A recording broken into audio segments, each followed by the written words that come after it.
Welcome back to my channel. दोस्तों, ये कहानी एक स्केरी क्लाउन के बारे में है। ये क्लाउन फनी तो है, लेकिन इतना खौफनाक और जालिम कि वो हर 27 साल बाद अंडरग्राउंड सेवर से निकलता है और टाउन के बच्चों का शिकार करता है। आज उसे छुपे हुए 27 साल पूरे हो चुके हैं, यानी आज वो वापस आ रहा है। यहाँ कहानी शुरू होती है तो हम दो भाइयों को देखते हैं। बड़े भाई का नाम बिल है, जो कि अपने भाई जॉर्जी को एक बोट बनाकर दे रहा होता है, क्योंकि बाहर बारिश होने वाली है और उसका भाई बारिश के पानी में बोट चलाना चाहता था। बारिश शुरू होती है और उसका भाई बारिश में खेलने के लिए बाहर आ जाता है। उसकी बोट पानी में बहती हुई एक ड्रेन में चली जाती है और जब वो अपनी बोट लेने ड्रेन के पास जाता है तो वहाँ उसे पेनीवाइज क्लाउन नजर आता है। वो क्लाउन जॉर्जी से बातें करने लगता है। फिर वो उसे कहता है कि अगर बोट चाहिए तो तुम्हें मेरे पास आना होगा। जब जॉर्जी उसके पास जाता है तो क्लाउन उसका हाथ काट कर खा जाता है। वो चीखते हुए भागने की कोशिश करता है, लेकिन पेनीवाइज उसे ड्रेन के अंदर खींच लेता है। उसके बाद उस बच्चे के बारे में किसी को पता नहीं चलता कि वो किधर गया। सब यही समझते हैं कि वो मिसिंग है। अब हम एक और लड़के माइक को देखते हैं, जो कि शीप हाउस में रहता था। उसके डैड उसे शीप को शूट करने का कहते हैं, लेकिन वो नहीं कर पाता। फर्स्ट टाइम उसे ऐसा करने में हिचकिचाहट थी, लेकिन एक दिन उसे ये सीखना ही था, क्योंकि ये उनका फैमिली बिजनेस था। अब हम स्कूल में कुछ और लड़के लड़कियों को देखते हैं, जिनमें एक लड़की ब्योरली भी होती है। उसे सब बच्चे तंग करते हैं। सब बच्चे वेकेशन शुरू होने की वजह से काफी एक्साइटेड होते हैं। एक औरत यहाँ अपने मिसिंग बच्ची को ढूंढने आई हुई है। यहाँ हम एक और बच्चे हेनरी को भी देखते हैं। वो काफी बिगड़ा हुआ लड़का है। बाकी बच्चों को तंग करके उसे मजा आता है।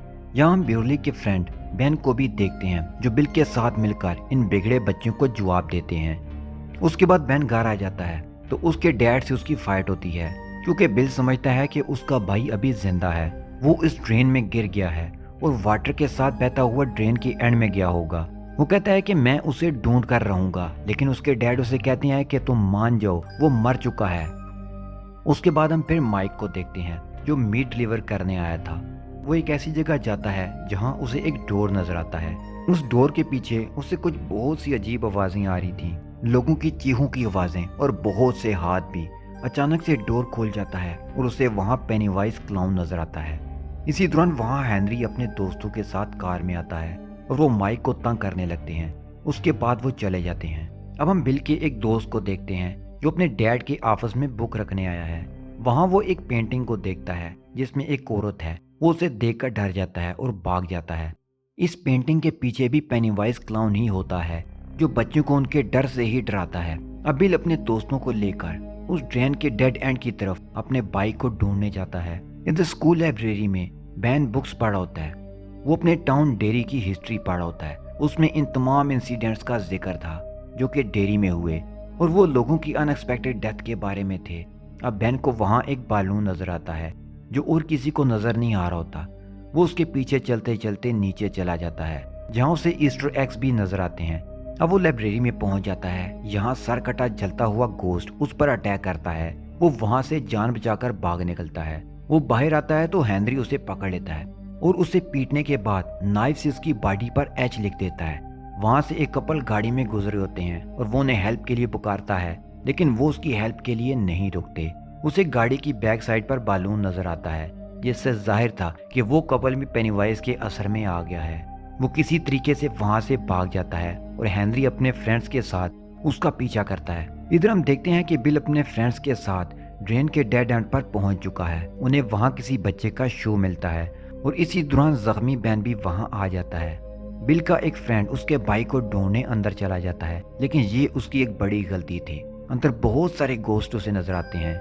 पेनीवाइज आता है और उस पर अटैक करके उसे मार डालता है। बिल और उसके फ्रेंड्स बैन के लिए बैंडेज का सामान ले रहे होते हैं, लेकिन इनके पास पैसे कम थे, तो ब्योरले वही होती है जो उनकी हेल्प करती है। तब वो उसे तालाब पर आने के लिए इनवाइट करते हैं। जब वो घर आती है तो उसके फादर उसे हमेशा की तरह अजीब बिहेव करते हैं। वो इस वजह से काफी दुखी रहती है और आज वो इतनी दुखी हुई कि अपने बाल ही काट लिए। अगले दिन वो बिल और उसके दोस्तों के साथ एंजॉय करती है और फिर बेन के घर जाकर डेरी टाउन की हिस्ट्री की लोकेशन देखते हैं। बेन बताता है कि इस टाउन में काफी अरसे से लोग मर रहे हैं, उनकी लाश भी नहीं मिलती और ना वजह कि वो क्यों मरे और कहाँ के। बस एक कुएं के पास खून लगे हुए कपड़े मिलते हैं। अब हम बिल के फ्रेंड एडी को देखते हैं जो घर जा रहा था। रास्ते में उसे एक पुराना अजीब सा घर नजर आता है। वो उसे देखता है। इस दौरान उसकी मेडिसिन लेने का वक्त भी हो जाता है। वो अपनी मेडिसिन लेने लगता है। उसे घर से अजीब आवाजें आती हैं। वो अंदर नहीं जाता और वापस घर की तरफ जाने लगता है। अचानक उसकी मेडिसिन गिर जाती है। वो उठाने लगता है तो एक अजीब बद्दा सा गोश्त उस पर अटैक कर देता है जो उसे डराकर घर के अंदर ले जाना चाहता है। वो घर के अंदर नहीं जाता और घर के बैक साइड चला जाता है जहाँ उसे एक क्लाउन नजर आता है जो उसे डराता है, लेकिन वो मौका देकर वहां से भाग जाता है। अब ब्यूरले घर आती है तो उसे पोइट्री कार्ड मिलता है जिसे पढ़ने के लिए वो वॉशरूम जाती है। उसे वॉशरूम बेसिन के अंदर से बच्चों की आवाजें आती हैं। वो मेजरिंग टेप उसके अंदर डालती है तो वो खून से भरा हुआ वापस आता है और बाल भी लगे होते हैं जो उसकी बॉडी के गिर लिपट जाते हैं और उससे अंदर की तरफ खींचते हैं। फिर इस जगह से बहुत सारा खून बाहर निकलता है और पूरे वॉशरूम में खून फैल जाता है। वो भी खून में लथपथ हो जाती है। उसकी चीखों की आवाजें सुनकर उसके डैड आ जाते हैं। वो उन्हें बताती है कि यहाँ ये खौफनाक चीजें हुई, लेकिन वो कहते हैं कि यहाँ तो कुछ भी ऐसा नजर नहीं आ रहा। अब हम बिल को देखते हैं जो अपने भाई के लिए बहुत फिक्रमंद है और उसे याद करके रो रहा है। तो इसी दौरान उसे रूम में फील होता है कि कोई है। वो पाँव के निशान देखता है और उनका पीछा करते बेसमेंट में चला जाता है जहाँ उसे अपना भाई नजर आ जाता है।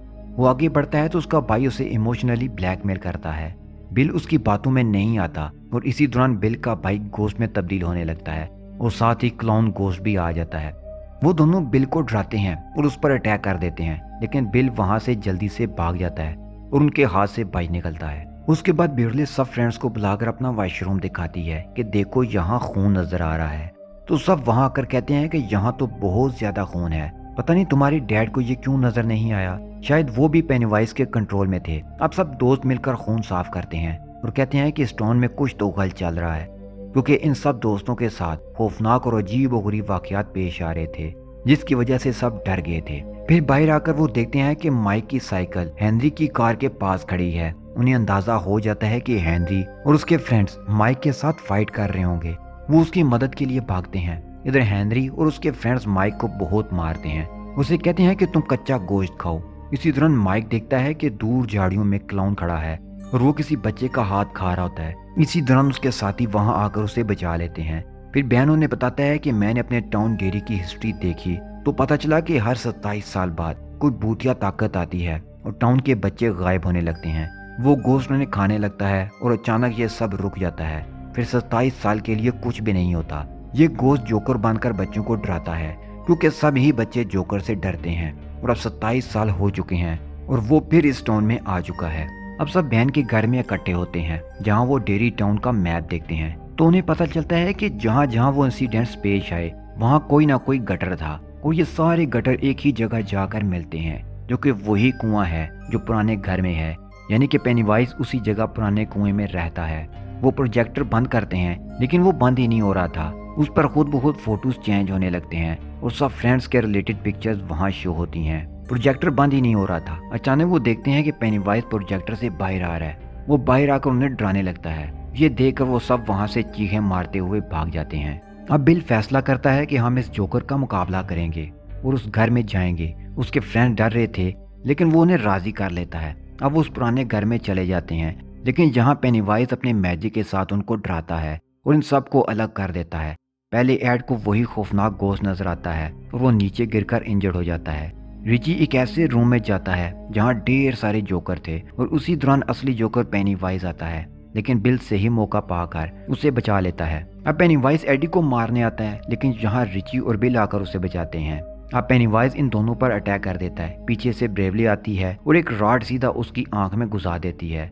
वो इंजर्ड हो जाता है लेकिन वो फिर भी इन पर अटैक करता है और अपने बड़े बड़े नाखूनों और दांतों से डराता है, जिसकी वजह से बेन जख्मी हो जाता है और फिर वो वहां से चला जाता है। बिल उसका पीछा करता है और देखता है कि उसी कुएं में चला गया है। वो सब उस घर से जान बचाकर निकल आते हैं। अब इनमें बहस होती है कि वो इस घर में जाएं या नहीं, तो ब्रेवले के अलावा कोई राजी नहीं होता और रिची यहाँ तक कह देता है कि तुम्हारा भाई मर चुका है। तो बिल उससे लड़ पड़ता है और इस तरह ये ग्रुप टूट जाता है। अब ब्रेवले उन्हें समझाती है कि पेनीवाइज यही चाहता है कि ये अलग हो जाएं और सबका एक एक करके खात्मा कर दे, लेकिन वो नहीं सुनते। अब पेनीवाइज अपना खूनी खेल फिर से शुरू कर देता है। अब की बार वो हेनरी को शिकार बनाता है। हेनरी को लेटर बॉक्स पर बालून नजर आता है और लेटर बॉक्स से वही चाकू मिलता है जो वो बैन का पीछा करते जंगल में घुमाया था। पेनीवाइज उसे कंट्रोल करके उससे उसके डैड का मर्डर करवा देता है। इधर बेवरली के फादर अजीब बिहेव करते हैं और उसे जबरदस्ती करने की कोशिश करते हैं, तो वो वॉशरूम में छुप जाती है। लेकिन उसके फादर डोर तोड़कर अंदर आ जाते हैं, तो अपनी जान बचाने के लिए बेवरली उनके सर पर बेसन मारती है और वो मर जाते हैं। पेनीवाइज बेवरली को ले जाता है। बिल उसके घर आकर उसके डैड की डेड बॉडी देखता है और वॉल पर लिखा होता है you die if you try. बिल सब दोस्तों को फिर से इकट्ठा करता है बेवरली को बचाने के लिए। वो सब फिर उस घर की तरफ आते हैं, लेकिन इस दफा वो पूरी तैयारी के साथ हथियार लेकर आते हैं। यदि बेवरली पर खून के कतरे गिरते हैं तो उसकी आंख एक बड़े से गटर में खुलती है जहां एक कचरे का ढेर लगा है जो बहुत ऊपर तक है, जहां बच्चों की लाशें हवा में तैर रही थीं। वो वहां से भागने की कोशिश करती है, लेकिन पेनीवाइज उसे फिर पकड़ लेता है और डराने की कोशिश करता है, लेकिन वो नहीं डरती। तो पेनीवाइज उसे अपना रियल फेस दिखाता है जो बहुत ही भयानक होता है। वो बहुत ही खौफनाक हरकतें कर रहा था। ये देखकर बेवरली बेहोश हो जाती है। बिल और सब फ्रेंड्स कुएं में उतर जाते हैं, लेकिन लास्ट में माइक की बारी थी जो बाहर ही था, जहां हेनरी उस पर अटैक कर देता है। लेकिन माइक उसका मुकाबला करता है और उसे नीचे कुएं में फेंक देता है। फिर वो खुद भी अंदर आ जाता है। कुएं में एडी उनसे अलग हो जाता है, जिस पर पेनीवाइज उसी खौफनाक पेंटिंग की शक्ल में उस पर अटैक करता है, जिससे वो डरा करता है। वो उसे मारने वाला होता है कि बिल अपने दोस्तों के साथ वहां पहुंच जाता है। इसी दौरान बिल को अपना भाई वहां नजर आता है, तो वो उसका पीछा करने लगता है। उसका पीछा करते करते वो उस जगह पहुंच जाता है जहां बेवरली हवा में झूल रही थी। वो सब उसे नीचे उतारते हैं, लेकिन वो होश में नहीं आ रही थी। फिर बेन उसे हक करता है क्योंकि वो उसे लाइक करता था, तो इस वजह से बेवरली पेनीवाइज के जादू से बाहर आ जाती है और अब वो होश में थी। बिल को पेनीवाइज उसके भाई के रूप में काफी इमोशनली ब्लैकमेल करता है और उसे अपने साथ घर ले जाने का भी कहता है, लेकिन बिल जानता था ये उसका भाई नहीं, तो वो उसे शूट कर देता है। अब पेनीवाइज अपने असली रूप में आ जाता है और उन्हें कहता है कि मुझे बिल दे दो, मैं तुम सबको छोड़ दूंगा। मैं बिल को खाकर अगले 27 सालों तक सो जाऊंगा और तुम लोग जितना मुझसे डरोगे मैं इतना ताकतवर होता जाऊंगा। तो बिल और उसके फ्रेंड्स उसकी इस बात को समझकर उससे डरना बंद कर देते हैं और एक हो जाते हैं, इस पर अटैक करते हैं। वो इन सबको डराने के लिए वो सब रूप धारता है जिनसे वो डरते थे, लेकिन अब वो नहीं डरते। अब उल्टा पेनीवाइज उनसे डरने लगता है क्योंकि वो बच्चे तो डर ही नहीं रहे थे और सब एक होकर उसका मुकाबला कर रहे थे। इसी वजह से वो कमजोर पड़ने लगता है और बच्चे उसे बहुत मारते हैं। अब पेनीवाइज वहां से भाग जाता है अगले 27 सालों तक भूखा ही सोने के लिए। और यहीं ये मूवी एंड हो जाती है।